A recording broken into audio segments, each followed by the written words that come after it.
Hello and welcome back to our channel. तो channel पे पहली बार विजिट कर रहे हैं, चैनल को सब्सक्राइब कीजिए, बिल्कुल लाइक कीजिए, शेयर कीजिए और एंड तक ज़रूर देखिए। तो एस्पिरेंट्स, एक गुड न्यूज़ ये है कि जैसे कि आपको पता है कि JKS का जो प्रिलिमिनरी एग्ज़ाम है उसको फ़िलहाल के लिए पोस्टपोन किया गया ड्यू टू एज रिलैक्सेशन।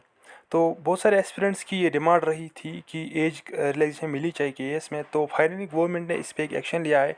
तो आज एक नोटिफिकेशन आई है जिसमें ये लिखा गया है कि जो अपर एज लिमिट रखा गया है दैट इज़ 35, और कैटेगरीज के लिए फिर एक्सटेंड 32, 37, 38, 39। तो ये गुड न्यूज़ है, लेकिन दूसरी साइड से ये भी है कि जो JKP कांस्टेबल और JKP SI एस्पिरेंट्स रेगुलरली अपनी डिमांड्स रख रहे हैं पिछले 6-7 महीनों से।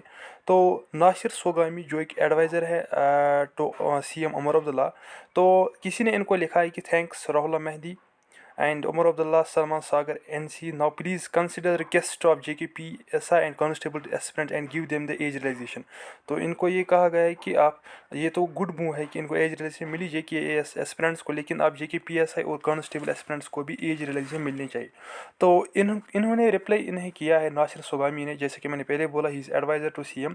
तो इसने लिखा है कि already taken up with honourable lieutenant governor for considering this request of JKP SI and constable aspirants. तो इन्होंने LG के साथ ये पहली ये लिया है कि ये रिक्वेस्ट ली है कि इनमें भी एज रिलेक्सेशन मिलनी चाहिए JKP SI और कांस्टेबल में।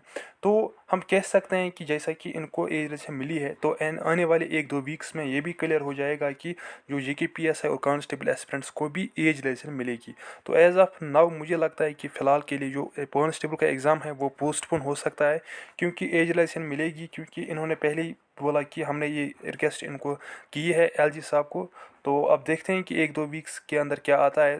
तो क्या आप क्या समझते हैं? आप हमें कमेंट में राय ज़रूर बताएंगे और वीडियो को शेयर कीजिए।